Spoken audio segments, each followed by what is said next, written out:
Hi, hello, and welcome to the Oracle Councilorship brought to you by Vertex of Abundance. Pardon just one second.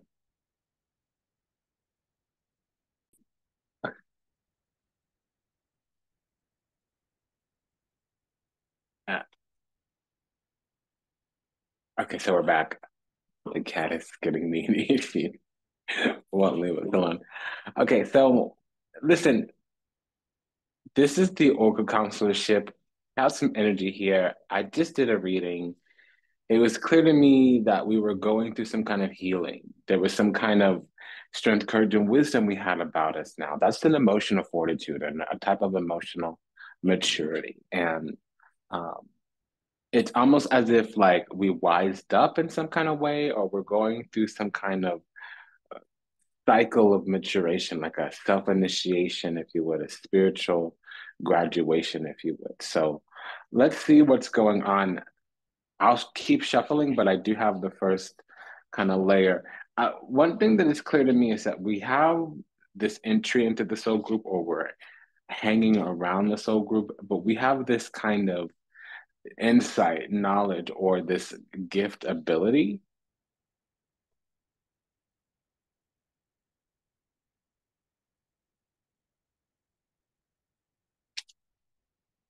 We're very intuitive, we're very insightful. Now, we also have to take some kind of surrender here. Scorpio, diving timing. If we're involved with another person, I want to take action towards you is what they're thinking. I want to talk with you, be with you, feel you. Please be patient, my love. I will come back to you in divine time or divine timing. Okay, Dika, you gotta make up your mind, girl. I'm working. So let's keep shuffling. Okay, so again, tumultuous lives came out. So what's going on right now is explosive things, and it doesn't have to be externally explosive. It can be that inside things are shocking to us, bombastic.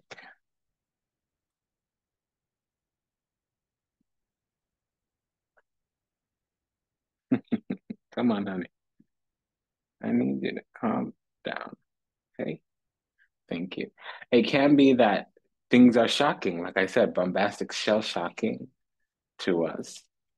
And I'm hearing that bombastic love from Britney Spears. It can be dramatic, like a telenovela in the movies and stuff.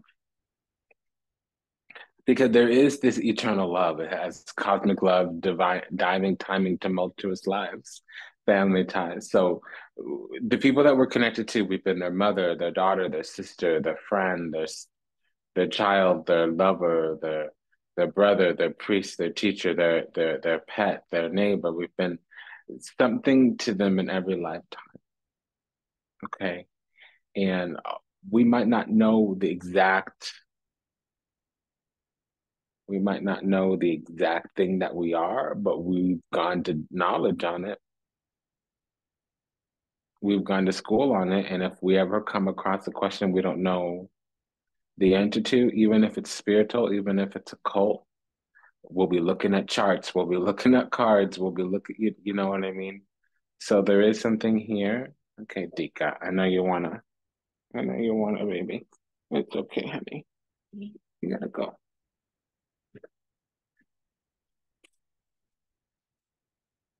So we have destiny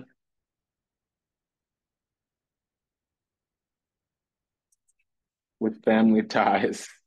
Okay, and then denial of connection that's on the opposing side with this tumultuous life. So they might be going through shell-shocking stuff because we have Scorpio and Pisces energy.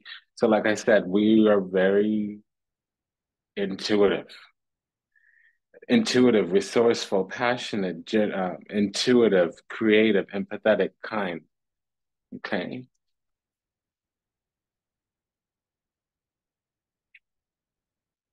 So we have family ties, destiny, past life. Okay.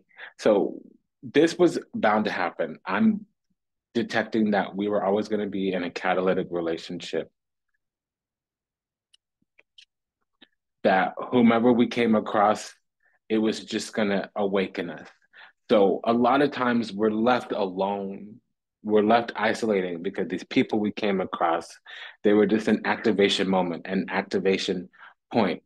They were just a place of initiation where a system, a hard drive, a process got turned on, awakened within us, and they weren't going to continue growing together. We probably started to outgrow them, outpace them in some kind of way, needing to leave them behind. Aries, mirrored by great source of power. So again, they might be doing their own thing. We might be connected, even have close ties, close connections, even family ties here in the community in some kind of way.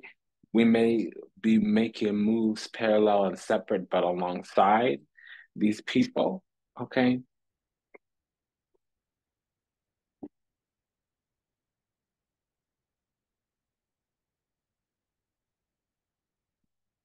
Because there's a lot of conditioning and programming, dogma, even.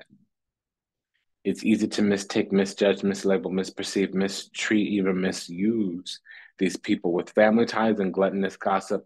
It's very easy. Denial of connection is what is anchoring this energy.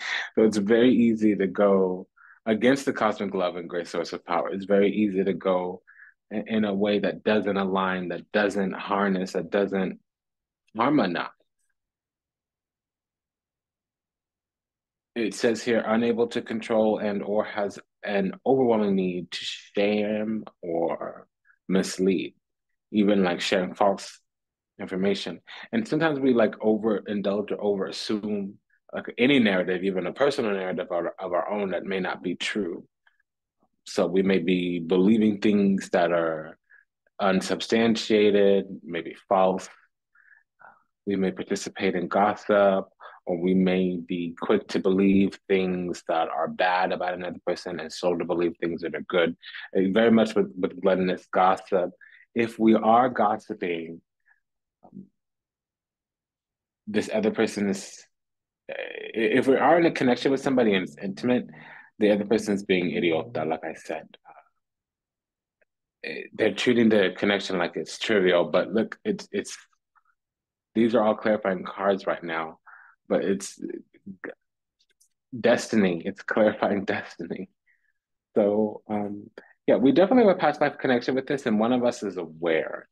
And even if we're not around another person, we're coming into doing what we're supposed to be doing. We're coming into the calling of our life on our life, and so we're catching a little bit of haterade, or we're catching a little bit of friction. It's the Five of Wands repel. Whenever we're about the Six of Wands, you always have a counter energy.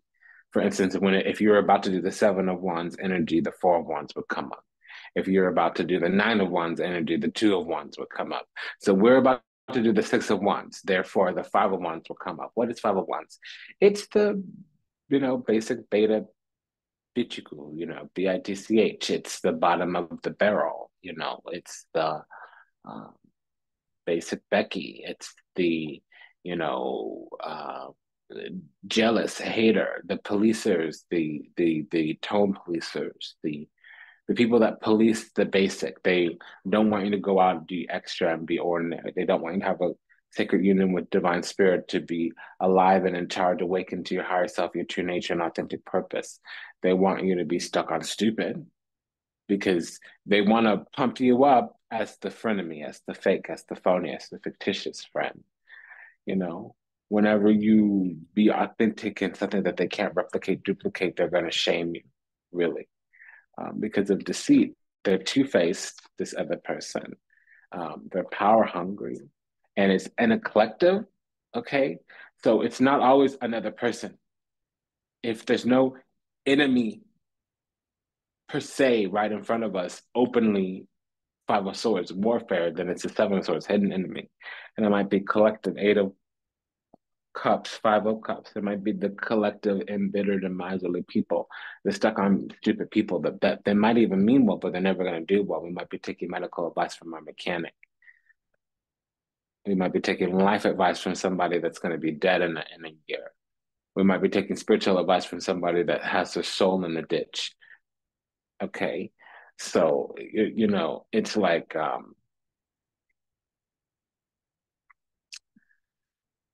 we are aligning because the thing that we're doing is going towards our intuition. The thing that we're doing is going towards our divinity. The thing that we're doing is going towards the part of us that's going to thrive.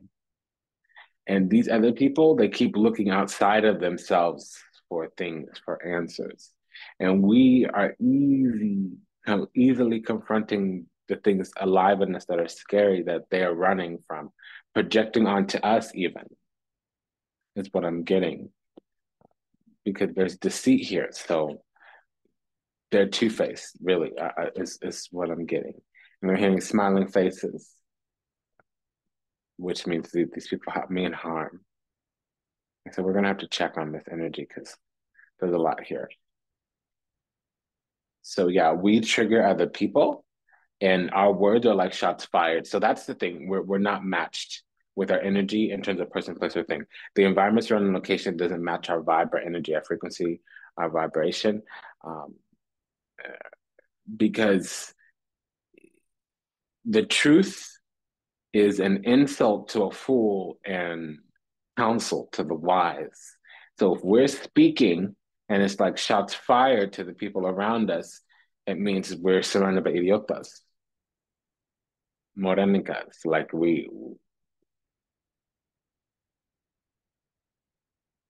mariconas, we mierdas. The, they, they're nothing. They're garbage. They're trash. La basura, I don't, como se dice swamp? These are swamp hoes, okay? So we need to leave them behind, get some distance. We've outgrown them, we left them behind. Our job was to be a muse, magical and powerful around them, and they want to do that for us. They want to do that to us. They want us to think like they are special or fantastic or whatever, or what have you. They're a joke, is what they are, because they're really triggered. Okay, because they're trying to replicate our energy, divine feminine. So they want to flow and beauty and abundance, but they haven't trained themselves in the spirit.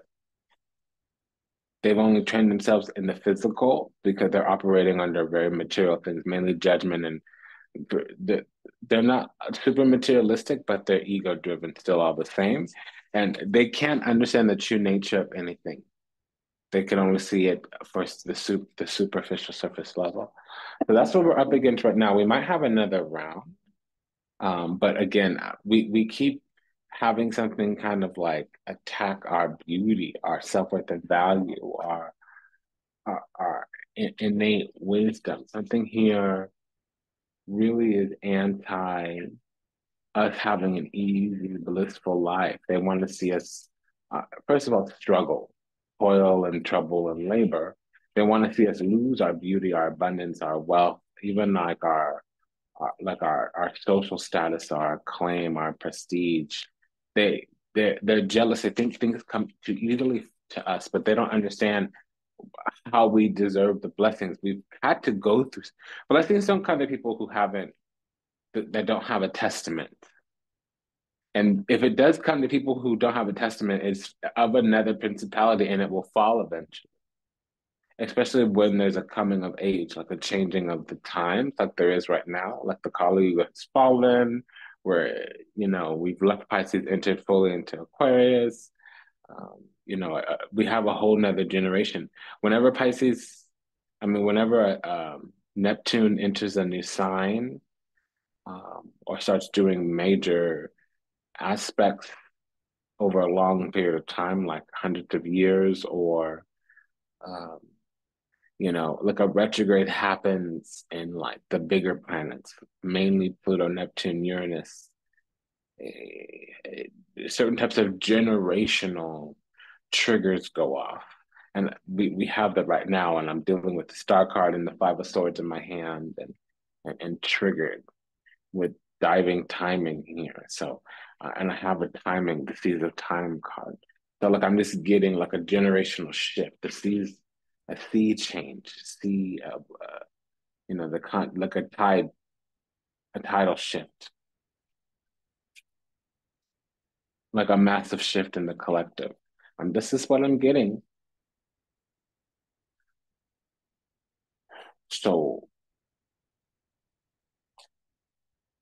a change in perspective. Let's go ahead and look for that.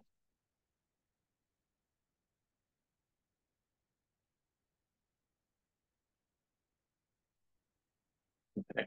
So first of all, the devil was waiting right there at the shift in perspective. I think we're finally going to see um, things for what they are because there's been some type of law of lesser adjustment called il justicia, il diavolo, the devil and the justice card.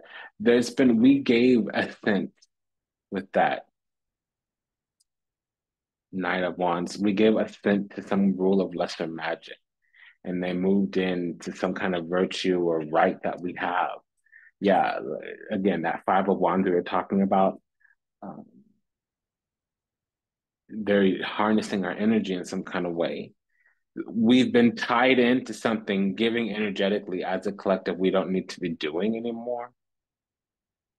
And it's been shifting organically, naturally, vibrationally within our own little, pod, our own little unit, our own little tribe. But as a collective, as a soul tribe, we're coming out of some kind of darkness, and yeah, we're healing and returning home.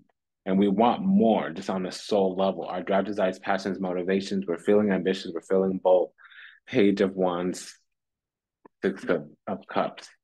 Um, we need more dynamism in our life. We need more divinity in our life, Queen of Wands. Yeah, so we have some boundaries about us. Queen of Swords, Eight of Swords. And it's according to our demigoddess nature, our self-worth and value. Yeah, our self-worth and value. So um, one thing that I'm getting, if we are connected to anybody, we need to be cherished and not just coveted, not just desired. And honestly, I'm just gonna cut to the chase, jump to the end here. We're gonna need to move around people that can cherish us, at least recognize us for our gifts, because what the alternative to that is we're recognized for our mysterious nature, which goes back to desiring us, not cherishing us, because our intuition, our mysterious nature, our gifts will scare the layman, the person who doesn't have the right intentions. It'll trigger them because they'll look at it as a way of us either number one, unraveling whatever gaslighting, whatever meticulous narrative they're hyper vigilant about, or two, our emotions will be an obstacle to them because it's not something that they understand very well. So it'll seem like a problem to them, an impediment to them. Um, Number three, it will unravel anything that they have actually going on. So any type of Seven of Cup situations that they have, since we're so dreamy and intuitive, we'll see through any kind of a glamour or mirage or projection. So I'm getting a lot of that. It kind of um, there's something innate in our DNA that's it's kind of like a neutralizer to whatever somebody's trying to gas us up, and it doesn't necessarily need to be a specific person. It's an energy that may manifest as an entity or an ideology. An entity can be internal, external. Okay, so if an entity is internal, that's an ideology. If it's external, it's an enemy or an energy. Okay, so um, you know, ultimately, as a collective, we've given our power to an energy ideology entity that is in a non-mutual beneficial energy exchange. They are oppositional, harmful to us, at least toxic. And us being our true authentic self, us being in alignment with our true authentic self, with our true nature, our higher self, is threatening to them. It's the exact opposite of what they want.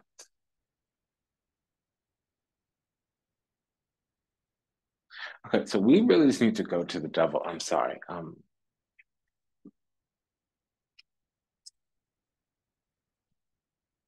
uh, the devil's calling. I don't know what to say. I'm just um. So we have the devil that we know. I didn't even shuffle. I wanted to see what was going on. Uh, l- l- uh, uh, I'd rather not do this. Uh, uh, uh, okay, so let let's look at the energy. Let's see what's up. Uh, Okay, so there's a lot of quarantine here. That's good. It's a very much a 10-foot pole situation. I like that. Yeah, because there's a lot of stripping. Okay, so bubbles bursting, reality coming to terms with things, allowing disappointment, so the pain is really austerity cleanses. Pain brings you back to the path. The wound is where the light shines through. We can wallow around in pity. Look at Five of Cups, the three spilled cups in front of you. You can wallow around in pity, or you can look at what your options are. Look around, look behind you, and see that you still have things going on for yourself. Two of Cups are still upright. There's still something there. So the it's a we. It's like, yeah, dividing the wheat from the chaff. So it is some type of convalescence, some kind of triage. We were wounded in some kind of way, and it's necessary because there needs to be some type of growth. We have to level up here, and we've been stuck at a situation. The softness wasn't doing it. So not only do we have Scorpio, but we have Aries. So we have fighting inside, fighting outside, and then we have Pisces, that peaceful tranquility that connected to the divine, to the all that is, to the collective um, subconscious. And then we also have Aquarius that's connecting to the superconscious here. Um,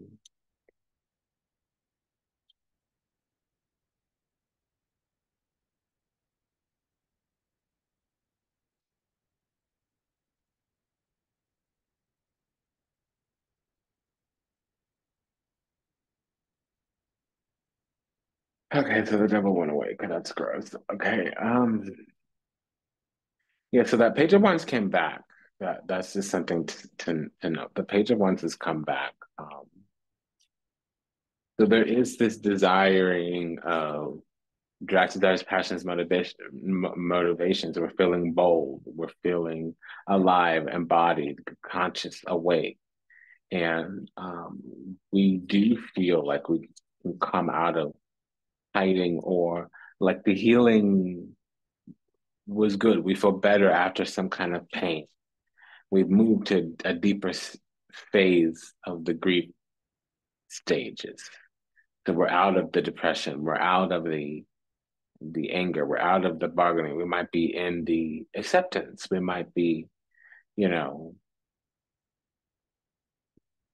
having moved through the process. Does that make sense? I just feel like we're about to go through a situation where we're not just aware of of what happened to us, or of what happened at least, but also we're going to be wanting to do something.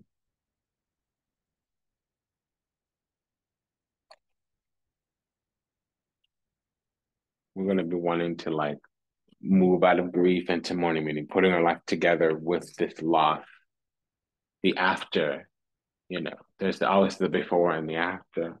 That date after you get in an accident, or that date after you get fired from that job, or that date after your house gets foreclosed, or that date after your daughter gets married and moves out of the house, or that date after your children leave the house and go off to college. So there's always that before and after, you know. So that's the difference between grief and mourning. The grief is all It's the what you need to do to accept the fact that there's that line in the sand.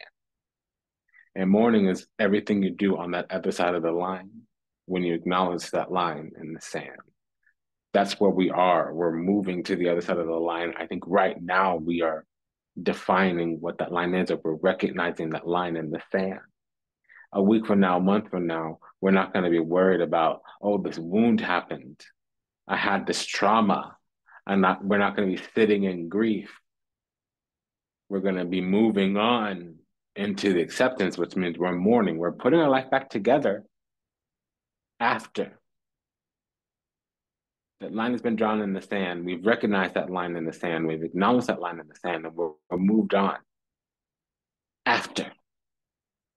And that's what this is.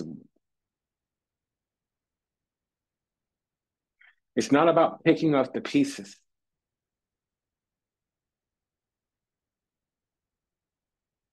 We've gathered up all our moving pieces now.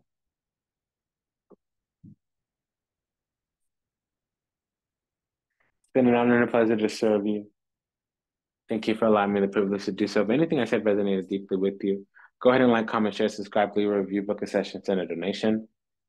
Until we meet again, until we meet again. Namaste, Dandava, and Ashe. Take good care, everyone. Bye-bye.